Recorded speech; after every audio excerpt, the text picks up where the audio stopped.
الحمد لله نحمده ونستعينه ونستغفره ونؤمن به ونتوكل عليه ونعوذ بالله من شرور أنفسنا ومن سيئات أعمالنا من يهده الله فلا مضل له ومن يضلله فلا هادي له ونشهد أن لا إله إلا الله وحده لا شريك له ونشهد أن سيدنا وسندنا ونبينا ومولانا محمدا عبده ورسوله صلى الله تعالى عليه وعلى آله وأصحابه وبارك وسلم تسليما كثيرا أما بعد فقد قال الله تبارك وتعالى في القرآن المجيد والفرقان الحميد أعوذ بالله من الشيطان الرجيم بسم الله الرحمن الرحيم شهر رمضان الذي أنزل فيه القرآن هدى للناس وبينات من الهدى والفرقان فمن شهد منكم الشهر فليصمه ومن كان مريضا أو على سفر فعدة من أيام أخر يريد الله بكم اليسر ولا يريد بكم العسر ولتكملوا العدة ولتكبروا الله على ما هداكم ولعلكم تشكرون وإذا سألك عبادي عني فإني قريب أجيب دعوة الداع إذا دعاني فليستجيبوا لي وليؤمنوا بي لعلهم يرشدون وقال النبي صلى الله تعالى عليه وسلم بلغوا عني ولو آية أو كما قال النبي عليه الصلاة والسلام بارك الله لنا ولكم في القرآن المجيد والفرقان الحميد صدق الله العظيم وصدق رسوله النبي الكريم ونحن على ذلك لمن الشاهدين والشاكرين والحمد لله رب العالمين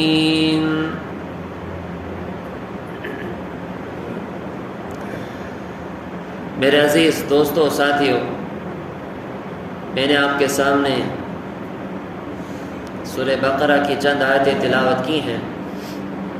اللہ رب العزت سے دعا ہے کہ اس کی تشریح حق اور سچ طریقے سے کرنے کی توفیق عطا فرمائے، پھر اس کے بعد مجھے اور آپ سب کو ان باتوں پر عمل کرنے کی توفیق عطا فرمائے۔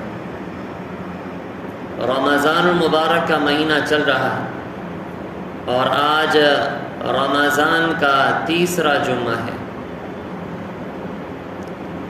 خوش قسمت ہیں وہ لوگ جن کو یہ رمضان کا مہینہ نصیب ہوا۔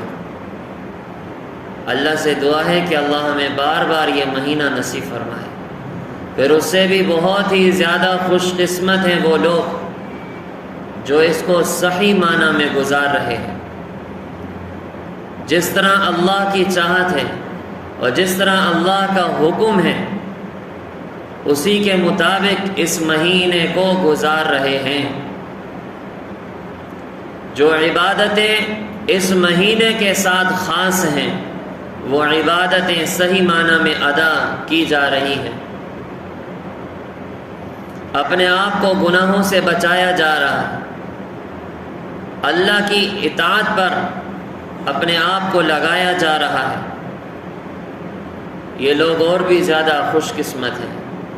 حضور صلی اللہ علیہ وسلم نے فرمایا، جس نے اس مہینے کو صحیح معنی میں گزار دیا، جو اس کا حق ہے، حق ادا کرنے کی کوشش کی، اگرچہ ہم لاکھ کوشش کریں، جو اس کا صحیح معنی میں حق ہے وہ حق تو ہم سے ادا نہیں ہو سکتا، لیکن پھر بھی اپنی پوری جستجو اور محنت کرتے ہوئے اس کا حق ادا کریں۔ جس نے اس مہینے کو صحیح معنی میں گزار دیا، حضور نے فرمایا صلی اللہ علیہ وسلم، پھر 11 مہینے اس کے اسی طرح گزریں گے، 11 مہینے اس کے اسی طرح صحیح سالم گزریں گے۔ لیکن اگر اس مہینے میں کوتاہیاں ہو گئیں تو پھر 11 مہینے میں بھی کوتاہیاں ہوتی رہیں گی۔ اللہ ہم سب کی حفاظت فرمائے۔ اس مہینے کے اندر کتنی آسانی اللہ نے فرما دی ہے کہ شیطان مردود کو اللہ نے قید فرما دیا۔ آپ اور میں روزے کی حالت میں، روزے کی حالت میں جب آدمی ہوتا ہے تو نفس بھی کمزور ہو جاتا ہے، اس کو خوراک نہیں ملتی، تو نفس کے حملوں سے بھی کافی حد تک حفاظت ہو رہی ہے۔ اس مہینے میں جبکہ دونوں دشمن ایک اعتبار سے قید اور کمزور ہو چکے ہیں، اب اس مہینے میں بآسانی ہم اللہ کو راضی کر کے اور اللہ کی دوستی کو پا سکتے ہیں۔ اور بڑی بدقسمتی ہے ان لوگوں کے لیے جنہوں نے اس مہینے کو پایا اور پانے کے بعد بھی اللہ کے ساتھ اپنا تعلق مضبوط نہیں کیا، اللہ سے دوستی نہیں کی۔ آپ کو کتنے ایسے لوگ ملیں گے، آپ دیکھتے ہوں گے، میں بھی دیکھ رہا ہوں اور آپ بھی دیکھ رہے ہیں، ان کے لیے رمضان اور غیر رمضان سب برابر ہے۔ ان کو کسی قسم کی کوئی خوشی بھی نہیں ہے کہ کوئی رمضان کا مہینہ آ گیا، کوئی قرب کا مہینہ آ گیا، دوستی کا مہینہ آ گیا، رحمتوں والا مہینہ آ گیا، برکتوں والا مہینہ آ گیا، مغفرت والا مہینہ آ گیا، جہنم سے خلاصی والا مہینہ آ گیا۔ ان کو اس سے کوئی سروکار نہیں ہے۔ جیسے 11 مہینے ان کی زندگی گزر رہی تھی، بالکل اسی طرح رمضان کا مہینہ بھی ان کا ایسا ہی گزر رہا ہے۔ وہی کھانا پینا، وہی جھوٹ، وہی غیبت، وہی بہتان، وہی ملاوٹ، وہی رشوت خوری، وہی دھوکے بازی، 2 نمبریاں۔ کوئی ان کو خوف نہیں ہوتا کہ اس مہینے میں تو کم سے کم اللہ کے ساتھ لو لگا لیں، توبہ کر لیں۔ ان کو کوئی پرواہ نہیں، کوئی سروکار نہیں ہے۔ ایک وقت تھا جب کوئی آدمی روزہ نہیں رکھتا تھا تو چھپ چھپ کے کھایا کرتا تھا کہ کوئی دیکھ نہ لے، کوئی ملامت نہ کرے، لوگوں کے سامنے رسوا نہ ہو جاؤں کہ میں نے روزہ نہیں رکھا۔ اور اگر کوئی کھاتا ہوا پکڑا جائے تو اس کو اکثر لوگ ملامت کرتے تھے، بے شرم، تمہیں شرم نہیں آئی، روزہ نہیں رکھا تم نے، ہٹا کٹا آدمی ہو کر روزہ نہیں رکھتے ہو۔ کتنی لوگ ملامت کرتے تھے اس روزہ نہ رکھنے والے کو، اور اس کو ایک لقب دے دیا جاتا تھا، روزہ خور، روزہ خور، اس کی ملامت ہوتی تھی ہر جگہ۔ لیکن آج کوئی ایسا ہے ہی نہیں کہ کسی غیر روزے دار کو کوئی ملامت کرے، اس کے روزہ نہ رکھنے کو کوئی برا سمجھے، کیونکہ اکثروں کی تعداد یہی ہے کہ روزہ رکھ ہی نہیں رہے۔ اور اللہ نے کتنا کرم فرمایا کہ اس رمضان میں موسم بھی اللہ نے کتنا اچھا کر دیا، بالکل نہ پیاس کا کوئی ایسا تقاضا ہوتا ہے، نہ بھوک کا تقاضا ہوتا ہے۔ اگرچہ ہونا چاہیے، اگرچہ ہونا چاہیے، ہمیں بھوک بھی لگنی چاہیے، ہمیں پیاس بھی لگنی چاہیے، تاکہ پتہ تو چلے نا کہ روزہ رکھا ہے۔ لیکن اللہ پاک کا یہ احسان ہے، اللہ کا کرم ہے کہ اللہ نے ایسا موسم کر دیا، ٹھنڈا موسم۔ دوپہر کو تھوڑی بہت اگر گرمی ہو جائے وہ بھی باہر ہے، لیکن اگر گھروں میں بیٹھے رہو تو یہ پتہ بھی نہیں چلتا۔ اللہ نے اتنی آسانی فرمائی، اب اور دن بھی چھوٹا، اب اس کے باوجود بھی اگر کوئی روزہ نہ رکھے، بڑی بدقسمتی ہے اس آدمی کی۔ اور رمضان کا روزہ نہ رکھا، بعد میں اللہ نے اس کو ہدایت عطا فرما دی، یہ ہدایت یافتہ ہو بھی گیا، کیونکہ ہدایت تو اللہ کے ہاتھ میں نا۔ کسی گناہ گار کو حقیر نہیں سمجھنا چاہیے کہ یہ گناہ کرتا ہے لہٰذا یہ حقیر ہے، نہیں، ہو سکتا ہے کہ کل کو وہ ایسی توبہ کرے کہ وہ ہم سے بھی آگے نکل جائے، اللہ کا بہت بڑا دوست بن جائے، ولی اللہ بن جائے۔ اس لیے کسی کو حقیر نہیں سمجھنا، اپنے سے کمتر نہیں سمجھنا۔ بعد میں اگر اللہ نے اسے توفیق عطا فرما دی تب بھی اس کو یہ جو روزے اس نے چھوڑے ہیں ان کی قضا اس کے اوپر لازم ہوگی۔ چلو قضا بھی کر لے گا، لیکن رمضان کا جو روزہ اس نے چھوڑ دیا اور اس کی جو برکات تھی اس سے ہمیشہ ہمیشہ کے لیے محروم ہو گیا۔ اب چاہے پوری زندگی ایک روزے کی قضا رکھتا رہے، پوری زندگی ایک روزے کی قضا، اس کے قضا تو ادا ہو جائے گی، لیکن اس ایک روزے کی، رمضان کے ایک روزے کی جو برکات ہیں، جو انوارات ہیں، وہ اس کو پوری زندگی حاصل نہیں ہوں گے۔ اتنا قیمتی ہے رمضان کا ایک ایک روزہ، اتنا قیمتی ہے۔ ویسے تو آدمی نفلی روزے بھی رکھ لیتا ہے، اس کا بھی ثواب ہے، لیکن نفلی روزہ پوری زندگی رکھے رمضان کے ایک روزے کا مقابلہ نہیں کر سکتے۔ رمضان کا ایک روزہ اتنا زیادہ قیمتی ہے، اور کتنے لوگ ہیں جن کو کوئی پرواہ نہیں ہے، روزے کی کوئی پرواہ نہیں ہے۔ آپ کو میں نے شاید فضائل اعمال کی تعلیم میں یا پھر جمعے کے بیان میں بتایا تھا، غالباً جمعے کے بیان میں، کہ جب پیٹرول ڈلوانے کے لیے پیٹرول پمپ پہ روکا تو وہ چائے پی رہا تھا، کھلم کھلا چائے پی رہا ہے، لوگوں میں ٹینکیوں میں پیٹرول بھی ڈال رہا ہے اور مزے چائے بھی پی رہا ہے، اور موبائل میں زور سے اس نے گانے بھی چلائے ہوئے۔ پھر میں نے اس کو کہا تھوڑا تو شرم کر لو، حیا کر لو، ایک تو روزہ نہیں رکھا، دوسرا علل اعلان چائے پی رہے ہو، شرم آنی چاہیے۔ میں نے اس کو یہی بولا رمضان کا تو خیال کر لو، اور دوسرا گناہ یہ ہے کہ اس مہینے میں بھی تم نے گانے بجانے نہیں چھوڑے، اس مہینے میں بھی اسی طرح گانے بجائے جا رہے ہو، 11 مہینے تو اسی طرح نحوست تمہارے ساتھ ہے، اس مہینے میں تو کم سے کم نحوستوں سے چھٹکارا پاؤ، اس مہینے میں تو کم سے کم توبہ اور استغفار کر اللہ سے معافی مانگو۔ اس نے گانا تو بند کر دیا، لیکن مجھے یقین ہے کہ میرے بعد دوبارہ گانا چلا دیا ہوگا اس نے۔ اللہ سے ڈرنا چاہیے، اللہ سے ڈرنا چاہیے۔ اس مہینے میں بھی اللہ کی نافرمانی، اس مہینے میں بھی نافرمانی۔ اور کل کی بات ہے، موٹر سائیکل پر ہی آ رہا تھا مسجد میں، تو ایک رکشے والا بہت زور سے اس نے ڈیگ چلایا ہوا تھا۔ رکشہ دیکھو ایک ٹکے جیسی سواری ہے، اور اس میں ڈیگ لگائیں گے، 60-70 ہزار روپے کا سسٹم لگوا دیں گے۔ ابھی وہ یہ سمجھتا ہے، دیکھو شیطان نے اس کو پٹیاں کیا پڑھائی ہیں کہ تم نے رکشہ لے لیا، اب اس میں بہت اعلیٰ قسم کا سسٹم لگوا لو، MP3 وغیرہ، تمہارا یہ ڈیگ سسٹم بہت اچھا ہونا چاہیے، تمہارا یہ ساؤنڈ سسٹم اچھا لگا ہوا ہوگا تو بہت سارے لوگ تمہارے رکشے میں بیٹھیں گے، اور پھر زیادہ لوگ بیٹھیں گے تو تم پیسہ بھی زیادہ کماؤ گے۔ یہ شیطان نے اس کو پٹیاں پڑھا دی ہیں۔ اب ہوگا کیا؟ اگرچہ لوگ تمہارے رکشے میں بیٹھ بھی جائیں، اب یہ جو تم گانے چلا رہے ہو اس کی وجہ سے اللہ کو ناراض کر رہے ہو، اب جتنا پیسہ آئے گا، اس فقیر کا چیلنج ہے، یہی پیسہ تمہارے اسی رکشے میں خرابی میں ختم ہو جائے گا۔ میرے پاس آتے ہیں رکشے والوں کی تو ڈھیر ہے، کبھی آ کے بیٹھو میرے پاس، ابھی گاڑی لی ہے، نئی گاڑی ہے، چل نہیں رہی ہے، اس میں یہ کام وہ کام، پتہ نہیں کسی نے کچھ کروا دیا، کچھ نہیں کروایا، تم نے خود ہی کیا ہے اپنے اوپر۔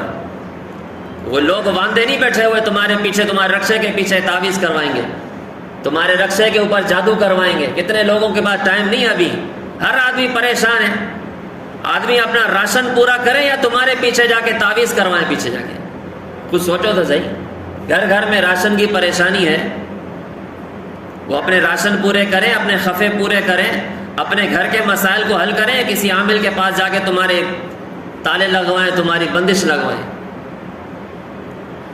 سورہ فاتر میں اللہ نے خود واضح طور پر فرما دیا، آپ تو قرآن ماشاءاللہ یہاں سن رہے ہیں، درس قرآن ہوتا ہے، آپ سن رہے ہیں، کیا اللہ فرما رہے؟ جس کے لیے میں رحمت کے دروازے کھول دوں کوئی بند کر ہی نہیں سکتا، اللہ تمہیں روزی دینا چاہیں، کس کی کیا مجال تمہاری روزی بند کرے؟ اللہ تمہیں اولاد دینا چاہیں، کسی کی کیا مجال کہ تمہاری اولاد بند کرے؟ اللہ تمہیں عزتوں سے نوازنا چاہیں، کسی کی کیا مجال کہ تمہیں ذلیل و رسوا کرے؟ کچھ بھی نہیں کر سکتا۔ ہاں، جب اللہ کسی کے لیے رحمت کے دروازے بند کر دے تو پھر کسی کی مجال ہی نہیں ہے کہ وہ رحمت کے دروازے کھول کے دکھا دے، جب تک اللہ نہ کھولے۔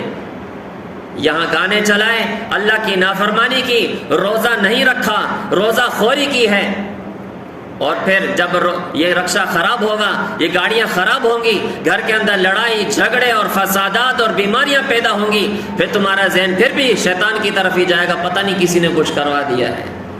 تالے خود لگواتے ہو اپنے اوپر، بندشیں خود لگواتے ہو، اللہ لگاتے ہیں۔ اللہ کو ناراض کرو گے، اللہ لگائیں گے۔ اور یہ بھی اللہ کا پیار ہے، اس کو یہ نہیں سمجھنا کہ اللہ پاک بہت سختی کا معاملہ رکھ رہے ہیں، نہیں، یہ اللہ کا پیار ہے کہ اللہ دنیا میں بھی تھوڑی بہت سختیاں دے کر تمہیں متوجہ کرنا چاہتے ہیں کہ اللہ تم سے ناراض ہے، اس اللہ کو راضی کر لو۔ دنیا میں اللہ راضی ہو جائیں گے، لیکن ایک وقت آئے گا پھر راضی کرنے کی کوشش بھی کرو گے، اللہ راضی نہیں ہوں گے۔ میں نے ایک اللہ والے کا واقعہ سنایا تھا۔ وہ ایک جگہ بیٹھ کر، بازار میں بیٹھ کر زمین پہ ایسے لکیریں کھینچ رہے تھے، پھر ہاتھ سے اس کو مٹا رہے تھے۔ خلیفہ ہارون رشید کا وہاں سے گزر ہوا، وہ پورا واقعہ سنا چکا ہوں لیکن مختصر عرض کروں۔ تو اس کو دیکھا، اس اللہ والے کا نام تھا بہلول رحمت اللہ تعالی علیہ۔ وہ بیٹھے ہوئے ہیں، اب ان سے پوچھ رہے ہیں، بہلول یہ کیا کر رہے ہو؟ کہا کہ لوگوں کا اللہ کے ساتھ تعلق کروا رہا ہوں، اللہ کے ساتھ لوگوں کو ملا رہا ہوں، دوستی کروا رہا ہوں۔ ہارون رشید نے پوچھا، اچھا بہلول پھر نتیجہ کیا نکلا؟ نتیجہ یہ نکلا کہ وہ تو مان رہا ہے، یہ نہیں مان رہے۔ نتیجہ یہ نکلا کہ وہ تو مان رہا ہے لیکن یہ نہیں مان رہے۔ وہ تو بخشش کا پروانہ لیے ہوئے ہیں اور وہ رحمت بھیجنا چاہتا ہے، وہ مغفرت کرنا چاہتا ہے، ان کی جہنم سے خلاصی کرنا چاہتا ہے، لیکن یہ مان ہی نہیں رہے، یہ مان ہی نہیں رہے۔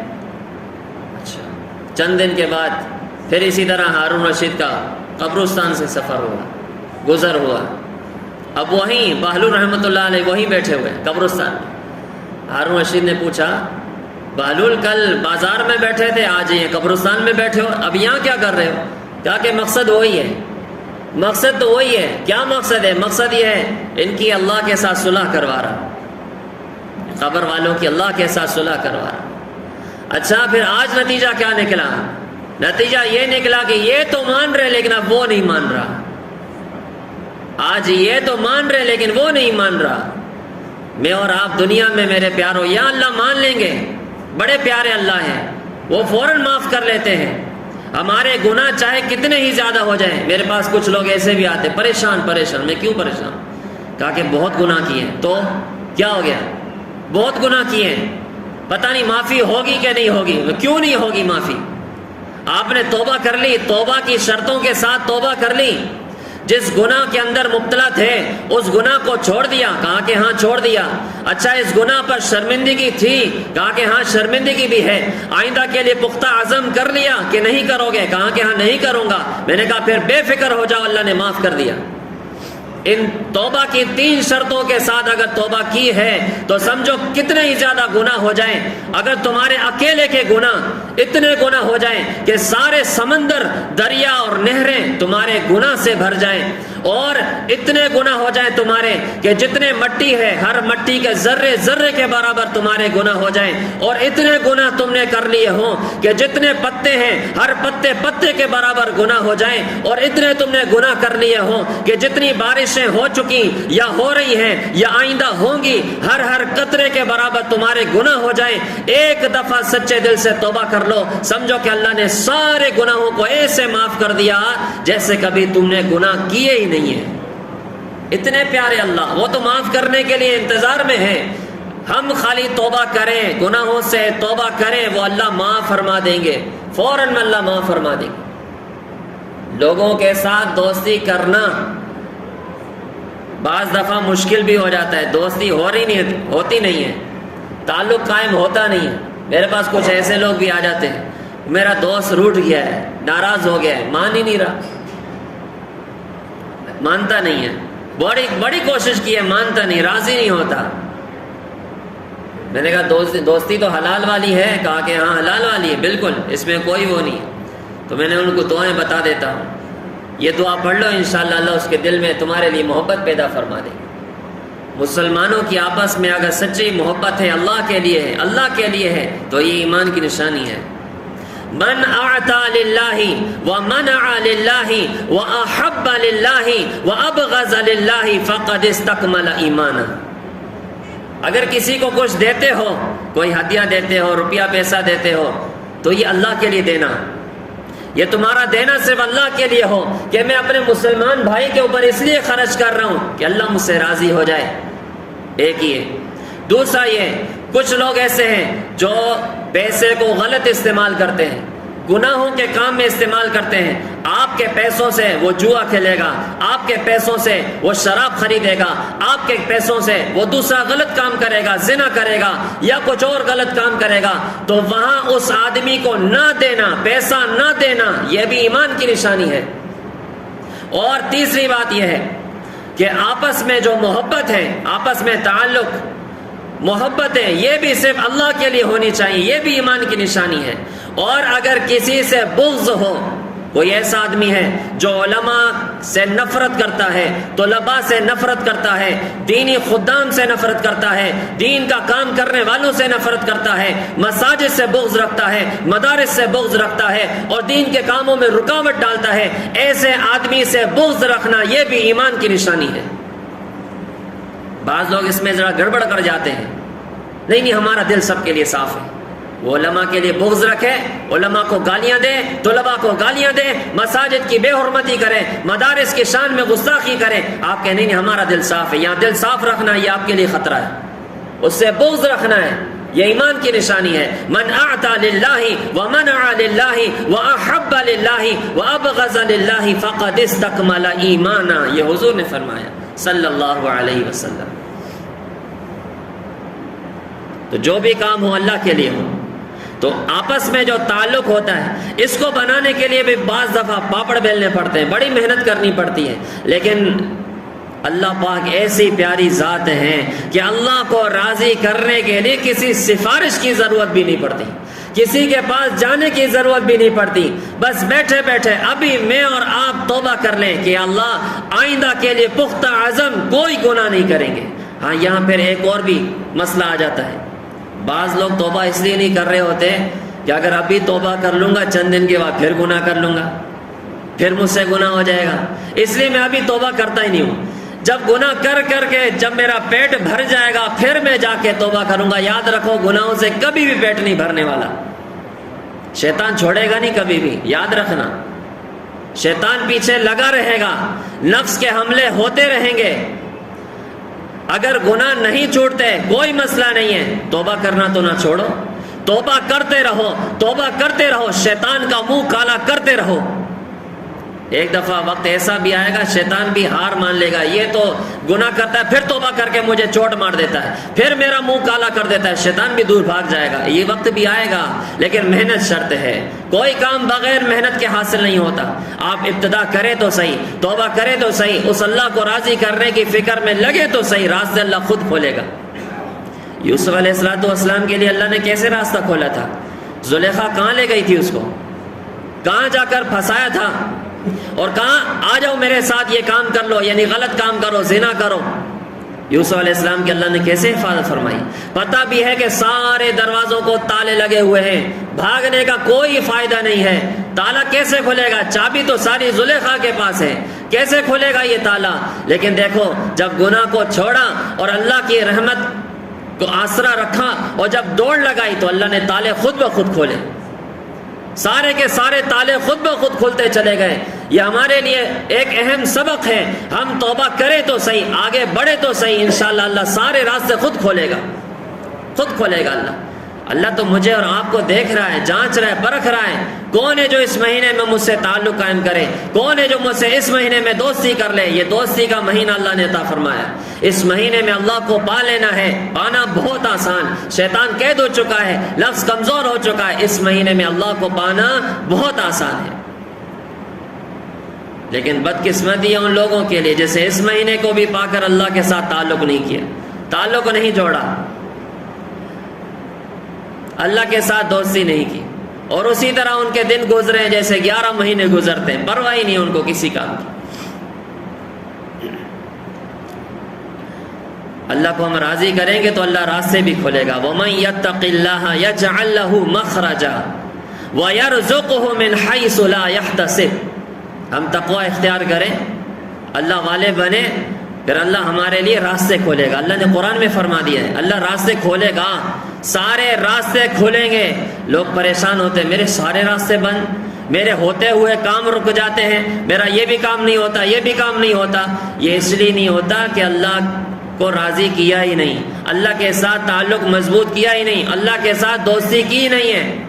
آپ کریں تو صحیح، تعلق مضبوط کریں تو صحیح۔ جب اللہ نے قرآن میں فرما دیا ہے تم تقوی اختیار کرو، میں تمہارے لیے راستے خود کھولوں گا، اور ایسے ایسے جگہوں سے اللہ رزق عطا فرمائے گا تمہارے ذہن و گمان میں بھی نہیں ہوگا۔ آج لوگ یہ سمجھتے ہیں میں نے دکان کھولی ہوئی ہے، یا میں نے ریڑھا لگایا ہے، میں نے کیبن کھولی ہے، یا میں نے کوئی ایسا کام کیا ہوا ہے تو میرا گزر سفر اس سے ہو رہا ہے، میرا گزر سفر دکان سے ہو رہا ہے، میرا گزر سفر تجارت سے ہو رہا ہے، میرا گزر سفر میری نوکری سے ہو رہا ہے۔ نہیں، اللہ سے ہو رہا ہے، اللہ سے ہو رہا ہے، سب کچھ کام اللہ سے ہوتا ہے۔ اگر اس پر یقین رکھے رہو گے کہ دکان سے ہوتا ہے، اسی دکان میں ہی پھنسے رہو گے، اسی دکان میں ہی پھنسے رہو گے۔ اگر یقین اللہ پر چھوڑ دیا، یقین اللہ پر مضبوط کر لیا، تو پھر دیکھو اللہ اس کے علاوہ اور کہاں سے اللہ راستے کھولے گا، کہاں سے اللہ عطا فرمائے گا۔ دکان سے کچھ نہیں ہوتا، تجارتوں سے کچھ نہیں ہوتا، اللہ سے ہوتا ہے۔ یہ یقین ہو جائے، یہ یقین بن جائے ہمارا، اسی پر محنت کرنی ہے، اللہ سے ہوتا ہے، سب کچھ اللہ ہی کرتا ہے، اور اسی اللہ کو ہم صبح سے بیٹھ کر رات تک ناراض کرتے ہیں۔ رمضان میں بھی یہی حال ہو رہا ہے۔ کبھی کبھار بیٹھ کے سوچتا ہوں کہ ہر عبادت کی ایک نورانیت ہے، ایک روحانیت ہے۔ نماز کی بھی ایک نورانیت ہے اور روحانیت ہے، مزہ ہے، لطف ہے، مٹھاس ہے۔ اللہ میٹھے، اللہ کے ہر حکم میں مٹھاس ہے، لیکن وہ مٹھاس حاصل کیوں نہیں ہوتی، وہ روحانیت اور نورانیت حاصل کیوں نہیں ہوتی؟ اس کی وجہ یہ ہے کہ ہم نے ہر حکم کو سرسری لیا ہوا ہے، بس یہ کام کر کے جان چھڑانی ہے۔ نماز اللہ کا حکم ہے، نماز پڑھ کے بس جان چھڑانی ہے۔ روزہ اللہ کا حکم ہے، بس روزہ رکھ کے جان چھڑانی ہے۔ ہر عبادت کو صحیح معنی میں اگر ادا کیا جائے تو وہ عبادت، اس عبادت کا جو لطف ہے، وہ مزہ، وہ کیف، وہ سب کچھ حاصل ہوگا، وہ نورانیت اور روحانیت بھی حاصل ہوگی۔ ہم تلاوت کر رہے ہوتے ہیں قرآن کریم کی، جب تلاوت کرتے ہیں اور اس کو جب سمجھ کے آدمی پڑھے تو اس کے اندر بہت لطف ہے، بہت مزہ ہے۔ قرآن کی تلاوت میں بہت مزہ ہے۔ آپ بھی کرتے ہوں گے، آپ کو بھی مزہ آتا ہوگا، لیکن اللہ والے بن کر پھر قرآن کی تلاوت کرو، پھر دیکھو مزہ کیا ہے، پھر دیکھو مزہ کیا ہے۔ یہ وہ کلمات ہیں جو اللہ کی زبان مبارک سے نکلے ہوئے کلمات ہیں، قرآن کے کلمات سے، اور جس کا تعلق اللہ کے ساتھ مضبوط ہو جاتا ہے، اللہ اس کے دل میں آ جاتے ہیں۔ پھر جب وہ اللہ کا کلام پڑھتا ہے تو پڑھنے والے کو بھی مزہ، اس کا سننے والے کو بھی مزہ آ رہا ہوتا ہے۔ آپ نے بعض دفعہ ایسے لوگ دیکھے ہیں جن کا تعلق اللہ سے ہوتا ہے، جب وہ قرآن پڑھ رہے ہوتے ہیں تو دل کی کیفیت بدل رہی ہوتی ہے کہ نہیں ہوتی؟ ایک عجیب سا سرور اور مزہ آنے لگتا ہے۔ اس کا مطلب یہ کہ اس نے اللہ کو پا لیا ہے، اس کے دل میں اللہ ہے، کہ اب اس کی آواز میں سرور ہے، مزہ ہے، اس نے اللہ کو پا لیا، اس کے دل میں ربا کی محبت آ چکی ہے۔ اب جب وہ کلام پڑھے گا اس کو بھی مزہ آئے گا، سننے والے کو بھی مزہ آئے گا۔ اس کے لیے محنت ہے، محنت ہے، کوئی کام بغیر محنت کے حاصل نہیں ہوتا، محنت ہے۔ اللہ والوں کی صحبت ہے، اللہ والوں کی جوتیاں سیدھی کرنے پڑیں گی، ان کی صحبت میں بیٹھنا پڑے گا، اور یہ سلسلہ چلتا ہوا آ رہا ہے۔ جتنے بھی اکابر ہیں الحمدللہ، ہمارے جتنے بھی اکابر ہیں وہ سارے کے سارے اکابر صحبت یافتہ ہیں، صاحب نسبت ہیں۔ کسی بھی شعبے کے اندر دیکھ لو، آپ جہاد کے شعبے کے اندر دیکھو جتنے علماء ہیں، آپ دعوت و تبلیغ کے اندر علماء کو دیکھو جتنے علماء لگے ہوئے ہیں، اسی طرح مدارس کے اندر جتنے علماء ہیں، ختم نبوت کے اندر جتنے علماء ہیں، جتنے بھی علماء ہیں، یہ سارے کے سارے صاحب نسبت ہیں، اللہ والے ہیں، اور ان کا تعلق کسی نہ کسی اللہ والے کے ساتھ ہے، کسی نہ کسی اللہ والے کے ہاتھ میں ہاتھ دیا ہوا ہے، اور یہ سلسلہ چلتا رہے گا۔ اسی طرح اللہ والوں کے ساتھ اپنا تعلق مضبوط کریں۔ یہ قرآن کا حکم ہے، فَادْخُلِي فِي عِبَادِي، میرے نیک بندوں میں شامل ہو جاؤ۔ جب میرے نیک بندوں میں شامل ہو جاؤ گے، وَادْخُلِي جَنَّتِي، پھر میں تمہیں جنت میں داخل کر دوں گا، اللہ نے قرآن میں فرمایا ہے۔ اور دوسری جگہ اللہ نے فرمایا کونوا مع الصادقین، یہ کونو امر کا صیغہ ہے، امر وجوب کے لیے آتا ہے، یعنی واجب قرار دیا اللہ نے کہ میرے نیک بندوں میں شامل ہو جاؤ، یعنی تم خود بھی نیک بن جاؤ، اللہ والے بن جاؤ، سچے بن جاؤ، سچوں کے ساتھ رہو۔ یہ قرآن پڑھ کے سنا رہا ہوں، قرآن کا حکم ہے۔ اپنا تعلق بنائیں کسی نہ کسی سے، جس کی باتیں دل پر اثر کرتی ہوں، جس کی باتیں سن کر دل کی کیفیت بدل رہی ہوتی ہو، بس ہاتھ دے دو اس کے ہاتھ میں۔ اگرچہ اس کام میں بھی 2 نمبریاں شروع ہو چکی ہیں، اس کام میں بھی 2 نمبریاں ہیں۔ لوگوں کا ذہن یہ ہوتا ہے یہ تو چھوٹا موٹا سا ہے، اس کے ہاتھ میں ہاتھ دے کر کیا کرنا ہے، میں ذرا کسی مشہور آدمی کے ہاتھ میں ہاتھ دوں تاکہ میرا تھوڑا لیول تو بڑھ جائے۔ ادھر بھی ملاوٹ کی نا، 2 نمبریاں کی نا ادھر بھی، پھر اللہ کے لیے تو کام نہیں ہوا۔ یہ آپ نے یہ تو پھر اپنے آپ کو مشہور کرنے کے لیے کام کیا ہے۔ تلاش کرتے ہیں کوئی بہت ہائی لیول کا ہو، جو پوری دنیا میں مشہور ہو، پوری دنیا میں گھومتا ہو، اس کے پاس جائیں گے اور اس سے پھر تعلق قائم کرنے کی کوشش کریں گے۔ ایک ساتھی سے ملاقات ہوئی، اسی موضوع پہ بات ہوئی، تو میں نے کہا کسی سے تعلق قائم کیا ہے؟ کہا کہ ہاں فلاں اللہ والے ان سے۔ میں نے کہا وہ تمہیں پہچانتے بھی ہیں؟ تمہیں کب پہچانتے بھی ہیں؟ تم جاؤ گے تو تمہیں پہچانیں گے؟ تم نے ان کے ہاتھ پہ ہاتھ دیا ہوا، تم نے بیعت کی ہوئی ان سے، تمہیں پہچانیں گے؟ کہا یہ تو مجھے نہیں پتا۔ کب بیعت کی ہے؟ کتنے سال ہوئے؟ کہا کتنے سال ہو گئے۔ میں نے کہا اب جا کے دیکھو، ان کو پتہ یاد بھی ہوگا؟ کچھ بھی یاد نہیں ہوگا۔ کبھی خط لکھا، کبھی فون کیا، کبھی اطلاع دی، بس خالی ایسے بیعت ہونا ہے کیا؟ بس ہاتھ میں ہاتھ دیا اور آپ کہو کہ ہاں میرے مرشد ہیں، میرے پیر سائیں ہیں، بس بات ختم ہو گئی؟ ایسے تو نہیں ہے، یہ تو جان چھڑانے والی بات ہے۔ اپنی اصلاح کراؤ، اپنی اصلاح کراؤ، اپنے عیب بتاؤ گے ان کو تو تمہیں طریقہ بتائیں گے نا، تمہارا تعلق اللہ کے ساتھ جوڑنے کی کوشش کریں گے، اللہ کی محبت سکھائیں گے۔ کچھ بتاؤ گے تو ہوگا، بتاتے کچھ بھی نہیں۔ کتنے سال گزر گئے، کہا کہ میں نے وہ فلاں اور میں ان کو جانتا ہوں، بہت مشہور ہیں، اور لاکھوں میں ان کے خلیفہ اور مریدین ہیں، ان کے پاس کیا ٹائم ہوگا کہ وہ تمہیں ساتھ بٹھائیں اور تمہاری گفتگو سنیں، تمہیں وقت دیں۔ لوگوں کا مزاج ایسا بن گیا ہے، اپنے آپ کا اپنا لیول بڑھانے کے لیے میں فلاں پیر صاحب سے بیعت ہوں، فلاں سے بیعت ہوں، تاکہ لوگ او ہو ماشاءاللہ آپ کتنے بڑے پہنچے ہوئے ہیں، فلاں سے بیعت کی آپ نے، فلاں سے بیعت کی ہوئی آپ نے۔ یہ بھی ادھر بھی 2 نمبریاں، یہ پھر اللہ کے لیے کام نہیں ہوا، یہ اللہ کے لیے نہیں ہوا۔ میں نے بہت سارے اکابر کی سیرت کو پڑھا، مجھے پتہ، جب میں پڑھتا ہوں تو واضح ہوتا ہے کہ انہوں نے ایسے ایسے لوگوں کو تلاش کیا جو بالکل مشہور نہیں تھے، بالکل مشہور نہیں، غیر مشہور، چھپے ہوئے لوگ تھے، ان کو تلاش کر کے ان کی صحبتوں میں بیٹھے اور پھر وقت کے اللہ والے بنے۔ ہم نے بھی ایسے ہی کرنا ہے۔ ہاں کوئی بہت بڑا مل جائے بہت اچھی بات، کوئی چھوٹا بھی مل جائے نا، چھوٹوں سے بھی حاصل کر لیا کرو، چھوٹوں سے بھی بہت کچھ مل جاتا ہے۔ اور بعض دفعہ یہ ہوتا ہے کہ آپ کی نظر میں یہ چھوٹا ہے، آپ کی نظر میں چھوٹا ہے، ہو سکتا ہے اللہ کے ہاں بہت اونچا ہوا ہو، بہت پہنچا ہوا ہو، اور بہت قرب حاصل کر چکا ہو، بہت منزلیں طے کر چکا ہو۔ عمر کو دیکھ کر دھوکے میں نہ پڑ جانا، عمر کو دیکھ کر دھوکے میں نہیں پڑنا ہے۔ بعض دفعہ چھوٹے بھی بازی لے جاتے ہیں۔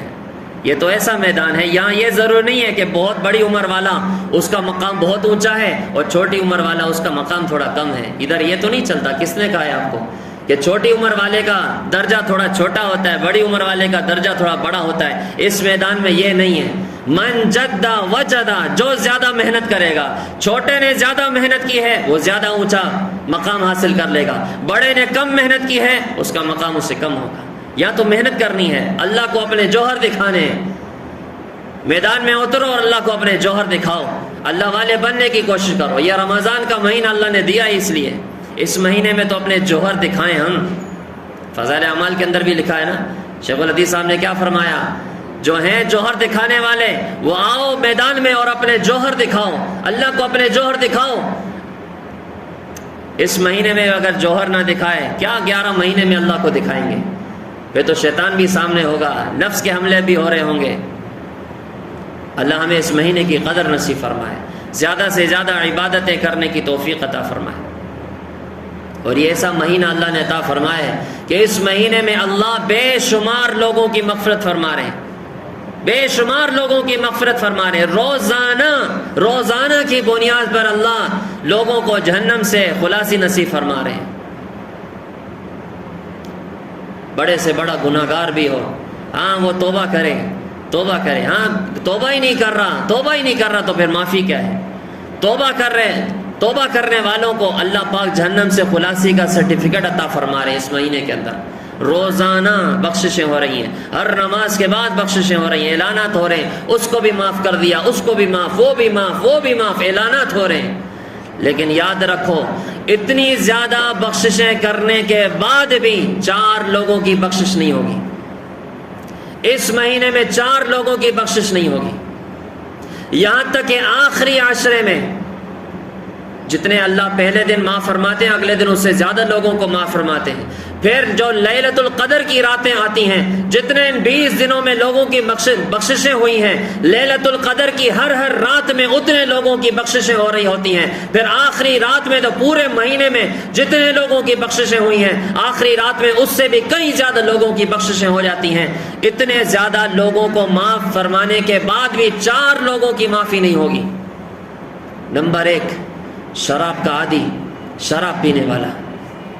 اگر کوئی شراب کا عادی ہے، شراب پیتا ہے، ہاں اگر توبہ کر لی، اس مہینے میں توبہ کر لی، آج کے بعد شراب نہیں پیوں گا، تو اس کی بخشش ہو جائے گی. لیکن اگر شراب کا عادی رہا تو اس کی بخشش نہیں ہوگی، اس کی معافی نہیں ہوگی. بعض دفعہ کچھ ایسے لوگ بھی آ جاتے ہیں، کچھ کارگزاری ایسی ہوتی ہے تو میں سن کر بھی رونگٹے کھڑے ہو جاتے ہیں، یہ کیا کہہ رہا ہے، کیسی باتیں کر رہا ہے. پہلے تو یہ تھا کہ مرد حضرات چھپ چھپ کے شراب پیتے تھے، اب تو علل اعلان روزانہ بوتلیں گھر جا رہی ہیں، چھپ چھپ کے پیا کرتے، اب تو علل اعلان پی رہے ہیں، بیویوں کے سامنے پی رہے ہیں، بیٹیوں کے سامنے پی رہے ہیں. اور پینے کے بعد اول فول بکتا ہے. میرے پاس آتے ہیں لوگ پریشان بیچارے، وظیفہ لینے کے لیے دعا بتائیں، ابو شراب پیتے ہیں، ہمارے سامنے شراب پیتے ہیں، کوئی ایسا عمل بتا دیں ابو شراب چھوڑ دیں. یا بیوی آ کر کہے کہ میرا شوہر شراب پیتا ہے، پی کر پھر پتہ نہیں کیا کچھ کر لیتا ہے، ظلم کرتا ہے، مارتا پیٹتا ہے. شرابی آدمی کو کیا ہوش رہے گی، کیا ہوش رہے گا اس کو کیا رشتہ داروں کا پتہ چلے گا کہ یہ میری بیوی ہے یا میری بیٹی ہے یا میری ماں ہے، میری بہن ہے. وہ تو کچھ نہیں اس کو پتہ چلے گا جب تک وہ نشے کی حالت میں ہوگا. پہلے تو یہ تھا کہ مرد پی رہے تھے، اب تو ایسی کارگزاریاں بھی آ رہی ہیں کہ بیوی شراب کی عادی ہو گئی ہے، شراب نہیں چھوڑ رہی. اب سن کے حیران ہو جاتا ہوں، کیا ہو گیا، یہ کیسا ماحول چل رہا ہے. اب بیویوں نے بھی یہ کام شروع کر دیا، علل اعلان یہ بک رہی ہے اور خرید و فروخت اس کی ہو رہی ہے. اللہ حفاظت فرمائے. اسلامی جمہوریہ پاکستان ہے، اللہ ہدایت دے اور اللہ سمجھ عطا فرمائے حکمرانوں کو، اور اچھے فیصلے کرنے کی توفیق عطا فرمائے. یہ ایسی گندی چیز ہے کہ اگر کسی نے یہ پی ہوئی ہے نشے کی حالت میں تو پھر نماز کے بھی قریب نہیں آ سکتا. لا تقربوا الصلاۃ وانتم سکارا، اگر کوئی نشے کی حالت میں ہو تو نماز سے بھی دور رہے، نماز کے قریب نہ آئے. اتنی گندی اور غلیظ چیز ہے شراب. دنیا کی شراب سے اللہ نے بچنے کے لیے کہا ہے بچو، جنت میں اللہ اچھی شراب پلائیں گے، وہاں تو جنت کے اندر شراب کی نہریں ہوں گی. اللہ نے اس کی تعریف فرمائی. جو جنت کے اندر شراب ہوگی اس کی تعریف فرمائی ہے کہ وہ شراب ایسی ہوگی کہ جس کو پینے کے بعد نہ تو کسی کا سر چکرائے گا اور نہ کوئی اول فول بکے گا. وہ تو ایسی شراب ہوگی, اس کو پینے کے بعد جسم کے اندر ایک طاقت آئے گی, اور وہ ایسی شراب ہوگی جس کے اوپر مشک کی مہر لگی ہوئی ہوگی. سورہ مطففین کے اندر فرمایا ہے ختامہ مسک, اس کے اوپر جو مہر لگی ہوئی ہوگی وہ مشک کی ہوگی. جیسے دنیا کے اندر کوئی امپورٹڈ چیز ہو, اس کے اوپر ایک اسٹیمپ لگا ہوتا ہے کہ فلاں ملک کی چیز ہے, امپورٹڈ ہے, تو آدمی بڑے شوق اور ذوق کے ساتھ خریدتا ہے. باہر ملک کی چیز ہے. ارے اپنے پاکستان کی چیزیں لیا کرو, پاکستانی چیزیں کھاؤ, اپنے ملک کی چیزیں کھاؤ, اپنے ملک کی چیزیں استعمال کرو.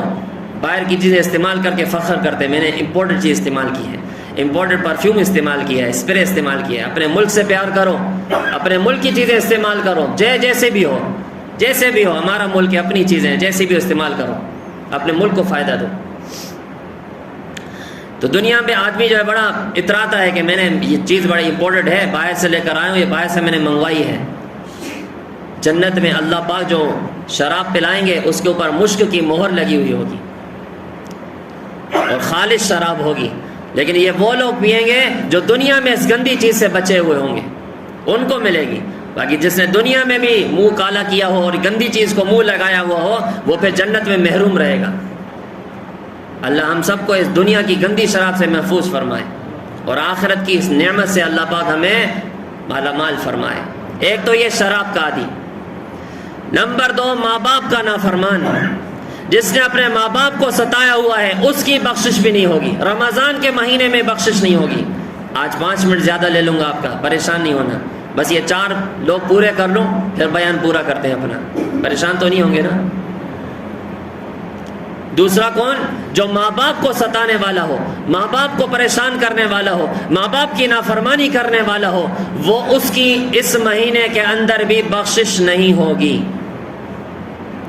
آج یہ معاملہ بھی بڑا عام ہو چکا ہے. ماں باپ کو ستانا, ماں باپ کو تنگ کرنا, پریشان کرنا, ان کو مارنا پیٹنا. ابا کے ہاتھ اوپر ہاتھ چلا رہے, اماں کے اوپر ہاتھ چلا رہے. یہ ہاتھ شل نہیں ہوتے تمہارے, شرم آنی چاہیے. باپ کے اوپر ہاتھ چلاتے ہوئے شرم نہیں آتی, باپ کو آنکھیں دکھاتے ہوئے شرم نہیں آتی, باپ کے سامنے اکڑ کے کھڑا ہوتا ہے اس کو شرم نہیں آتی, حیا نہیں آتی. حضور صلی اللہ علیہ وسلم نے فرمایا اگر میری اماں زندہ ہوتی, اللہ اکبر, اگر میری اماں زندہ ہوتی اور میں عشاء کی نماز پڑھ رہا ہوتا اور میں تکبیر کے لیے اللہ اکبر کہہ کر ہاتھ باندھ لیتا اور پیچھے سے میری اماں مجھے پکارتی یا محمد یا محمد, تو میں نماز چھوڑ دیتا اور اماں کو جواب دیتا لبیک یا امہا, لبیک یا امہا, جی اماں میں حاضر ہوں, حکم فرمائیں, حکم فرمائیں. ماں باپ کے سامنے ایسے رہو جیسا ایک خادم اپنے آقا کے سامنے کھڑے رہتا ہے. اور آقا کے سامنے جو خادم ہے وہ اکڑ کے کھڑا نہیں ہوتا بلکہ اپنے کندھے جھکا کے کھڑا رہتا ہے, عاجزی کے ساتھ کھڑا رہتا ہے اور حکم کا انتظار کر رہا ہوتا ہے کہ آقا کی زبان سے کوئی حکم صادر ہو تو میں فوراً وہ بجا لاؤں. بالکل اسی طرح اپنے ماں باپ کے سامنے ایسے کھڑے رہو, حکم کے منتظر رہو کہ اگلا حکم میرے باپ کا کیا ملتا ہے, میری ماں کا اگلا حکم مجھے کیا ملتا ہے, جیسا حکم ملے فوراً وہ کرو. جنت ماں کے قدموں میں ہے اور باپ جنت کی کنجی ہے. اگر جنت چاہتے ہو تو ماں باپ کو راضی کر لو. یہ میں نہیں کہتا, حضور صلی اللہ علیہ وسلم نے فرمایا رضا ربی فی رضا الوالدی وسخط ربی فی سخط الوالدی, کہ اگر تمہارے ماں باپ تم سے راضی ہیں تو سمجھو اللہ بھی تم سے راضی ہے, اور اگر تمہارے ماں باپ تم سے ناراض ہیں تو سمجھو اللہ بھی تم سے ناراض ہے. ماں باپ کو راضی کرو گے اللہ راضی, ماں باپ کو ناراض کرو گے اللہ ناراض. اب میں اور آپ جتنے ساتھی بیٹھے اپنا اپنا جائزہ لیں کہ اس وقت ہمارے ماں باپ ہم سے راضی ہیں. میرے ابا تو دنیا سے چلے گئے, اللہ ان کی مغفرت فرمائے, ان کی قبر کو جنت کا باغ بنائے, جنت الفردوس میں اعلیٰ مقام عطا فرمائے. آپ جتنے ساتھی بیٹھے ہیں اگر آپ کے والدین بھی دنیا سے رخصت ہو گئے اللہ ان کی مغفرت بھی فرمائے, ان کی قبروں کو بھی جنت کا باغ بنائے, جنت الفردوس میں اعلیٰ مقام عطا فرمائے. اور دونوں والدین یا ان میں سے کوئی ایک اگر حیات ہیں تو یاد رکھ لو، قدر کر لو، ان کی قدر کر لو۔ حضور نے فرمایا صلی اللہ علیہ وسلم، قرب قیامت میں باندی اپنے آقا کو جنے گی۔ ماؤں کی مثال ایسی دی ہے کہ باندیاں اپنے آقا کو جنیں گی، کہ مائیں جو ہیں وہ باندیاں ہو جائیں گی اور ان کی اولادیں ان کی آقا بن جائیں گی۔ آج ایسا ہو رہا ہے کہ نہیں ہو رہا؟ آج ماؤں کے اوپر حکمرانیاں ہو رہی ہیں، ماں کو آنکھیں دکھاتے ہیں، ماں کی نافرمانیاں کرتے ہیں۔ کتنے نمازی بھی میں ایسے جانتا ہوں، مجھے پتا ہے، نام نہیں لوں گا، نمازی ہے، نماز پڑھتا ہے، لیکن ماں کو ستاتا ہے، باپ کو ستاتا ہے، باپ کو پریشان کرتا ہے۔ نماز تو پڑھ رہا ہے لیکن پیچھے سے یہ عذاب بھی ہے تمہارے کندھے پر، قیامت میں پکڑ ہوگی۔ پھر یہ نہیں سمجھنا میں نمازی ہوں، 5 وقت جا کے مسجد میں نماز پڑھتا ہوں، میری پکڑ نہیں ہوگی، پکڑ ہوگی تمہاری۔ نماز تو ایک رکن ہے، وہ تو تم نے ادا کیا۔ ہم یہ سمجھتے ہیں کہ ہم مسجد میں جا کے نماز پڑھ لیتے ہیں، ہم بڑے اللہ والے بن گئے، بس پورا خلاصہ، تصوف کا خلاصہ ہم نے نماز رکھ لیا۔ بس میں نماز پڑھتا ہوں، نمازی ہوں۔ تو آپ نمازی ہو تو خالی نمازی ہو، آپ نے ایک حکم اللہ کا پورا کیا ہے بس۔ اسلام پورا نماز کے اندر منحصر نہیں ہے، دین کے اور بھی احکامات ہیں، جس طرح عبادات ہیں اسی طرح اخلاق بھی ہیں، معاشرت بھی ہے، اور بھی بہت سارے احکامات ہیں، اس میں بھی دیکھا جائے گا۔ دین کے بہت سارے شعبے ہیں۔ ہم نماز پڑھ کے سمجھتے ہیں کہ بس مجھے جنت کا پروانہ مل گیا، میں سیدھا جنت میں جاؤں گا۔ ہر میدان میں دیکھو، کہیں میں نے اللہ کا حکم تو نہیں توڑا، کہیں میں نے بندوں کا حق تو نہیں مارا۔ ہر میدان میں دیکھو، جائزہ لو۔ جب حقوق اللہ اور حقوق العباد صحیح طریقے سے ادا کرنے والے بنیں گے، پھر آپ جنت کے ٹھیکیدار سمجھو گے۔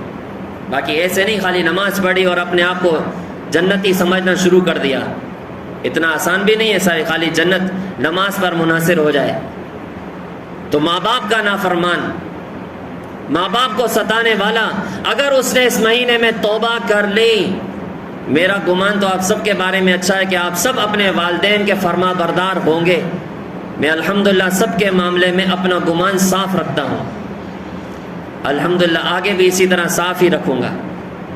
لیکن اگر کوئی نافرمان ویسے ہی بیٹھا ہوا ہے، گمان میرا صاف ہے، لیکن اگر کوئی ہے تو اپنی اصلاح کر لے، اپنی اصلاح کر لے اس مہینے میں۔ اور یہ تیزی کے ساتھ مہینہ ختم ہو رہا ہے، اب تو گنتی کے چند دن رہ گئے، مہینہ ختم ہو جائے گا، رمضان رخصت ہو جائے گا۔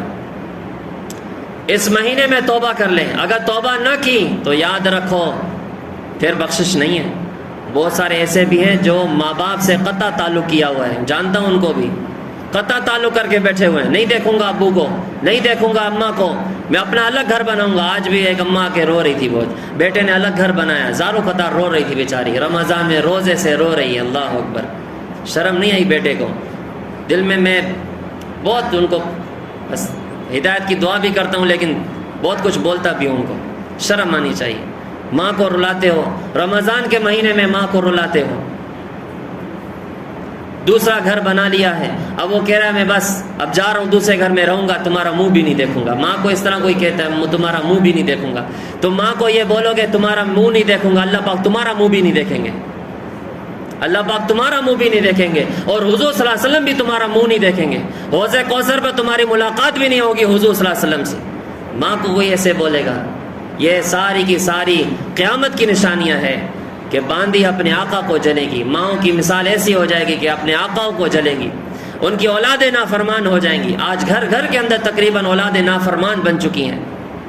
باپ پہلے تو یہ تھا کہ باپ سمجھاتا تھا فوراً بات سمجھ آتے تھے، اور باپ گھر میں آتا تھا تو آدمی بچے جو ہے وہ ڈرنا شروع ہو جاتے، ابا گھر میں آ گیا ہے، اب خبردار بالکل چپ خاموش، ابا آ گیا ہے۔ اب تو ابا آ بھی گیا لیکن پرواہ نہیں ہوتی کہ ابا گھر میں آ گیا ہے، اب تو خود ڈریں، اب تو خوف کریں۔ الٹا اگر باپ سمجھانے کی کوشش کرے تو باپ 100 دفعہ سوچتا ہے سمجھاؤں یا نہ سمجھاؤں، سمجھاؤں یا نہ سمجھاؤں، کہیں الٹا جواب نہ دے دے، کہیں آنکھیں نہ دکھا دے، کہیں ہاتھ نہ چلا دے۔ ایک میرے پاس درزی آتا ہے اندر شہر سے، بیچارہ بڑا کمزور سوکھا پتلا سا، وہ کہتا ہے میرا بیٹا تو میرے قد سے بھی اوپر ہو گیا ہے، اس کا قد بھی میرے قد سے اوپر ہو گیا ہے، اور پھر وہ بڑا صحت مند ہو گیا ہے، میں سوکھا پتلا ہوں، مجھے بڑا ڈر لگتا ہے اور مجھے دھمکیاں دیتا ہے، میں بڑا ڈرتا ہوں اس سے۔ باپ آ کر یہ کہے میں اپنی اولاد سے ڈرتا ہوں، ڈوب کے مرنا چاہیے اس اولاد کو۔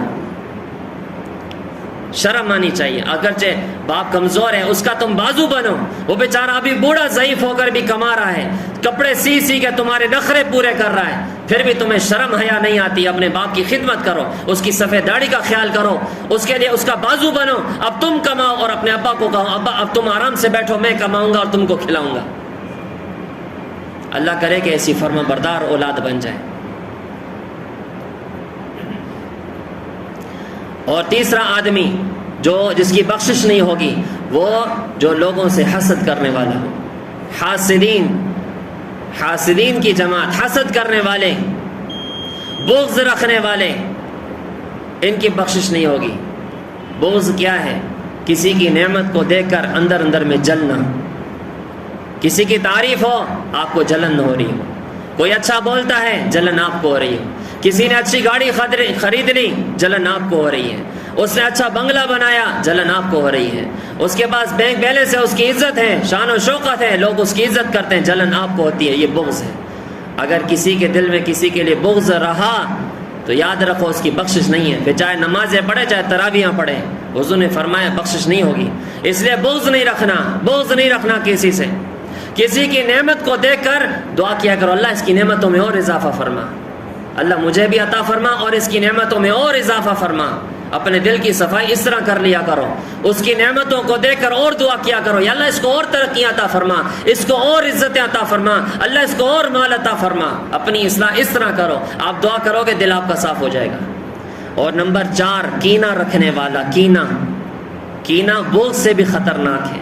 بغض کیا تھا کہ آپ نے کسی کی نعمت کو دیکھی اور دل میں جلن پیدا ہوئی. اب کینہ یہ ہے کہ اس جلن کے ساتھ ساتھ دل کے اندر یہ بھی داعیہ پیدا ہو کہ اللہ کرے یہ غرق ہو جائے، اس کا مال لٹ جائے، یہ تباہ ہو جائے، اس کے گھر پہ کوئی قبضہ کر لے، اس کا گھر گر جائے، اس کا بینک بیلنس تباہ ہو جائے، اس کی گاڑی خراب ہو جائے، اس کی موٹر سائیکل خراب ہو جائے، اس کی عزت کم ہو جائے، اس کے اوپر عزتوں میں داغدار ہو جائے. جس نے یہ ارادہ کر لیا دل کے اندر کہ اس کے ساتھ ایسا ہو، یہ کینہ رکھنے والا ہے. اور کینہ رکھنے والے کی بخشش بھی اس مہینے کے اندر نہیں ہے. 4 لوگوں کی بخشش نہیں ہوگی، باقی سارے لوگوں کو اللہ خوب معاف فرما دیں گے. اپنی اصلاح کرو. اگر کوئی ہے بندہ جس کے اندر یہ معاملہ ہے، آج ہی اسی مجلس کے اندر بیٹھے ابھی ایام چل رہے ہیں، ابھی دن ہیں، ان دنوں کا فائدہ لو اور دلوں کو صاف کر لو. آج ہی اسی مجلس میں بیٹھے دل کو صاف کر لو. اس کے دل صاف پر مجھے چند واقعات آ رہے ہیں لیکن اب ٹائم بہت زیادہ ہو گیا ہے. آخر میں ایک وظیفہ بتا دیتا ہوں جو بزرگوں کی طرف سے منقول ہے اور بہت سارے لوگوں نے، علماء نے اس کی تصدیق فرمائی ہے. بزرگوں نے لکھا ہے کتابوں میں، تیسرے جمعے کا ایک عمل بتاتا ہوں آپ کو، رمضان کے تیسرے جمعے کا عمل. اگر کوئی کسی سخت بیماری کے اندر مبتلا ہے وہ یہ کر لے، لازمی کر لے. پورے جمعے میں آپ کو پاس ٹائم ہے. ابھی بھی وقت کب ختم ہوتا ہے؟ جب آپ افطاری کریں گے تو وقت ختم ہو جائے گا جمعے کا، پھر اگلا دن شروع ہو جائے گا. ابھی آپ کے پاس وقت ہے، بہت چھوٹا سا عمل ہے، کر لو. اگر کسی کی کوئی جائز حاجت ہو اس کے لیے کرنا چاہے کر لو. کوئی بیماری سے شفا پانا چاہتا ہے وہ کر لو. پہلے 11 دفعہ درود شریف پڑھ لو، 11 دفعہ درود شریف، اور پھر اس کے بعد 21 مرتبہ سورہ علم نشرح یہ پڑھ لو، اور 21 مرتبہ سورہ قدر پڑھ لو، اور 11 دفعہ پھر درود شریف پڑھ کے دعا کر لو. انشاءاللہ حاجت پوری ہو جائے گی. تیسرے جمعے کا عمل ہے، رمضان کے تیسرے جمعے کا عمل. 11 دفعہ درود شریف، 21 مرتبہ سورہ علم نشرح، 21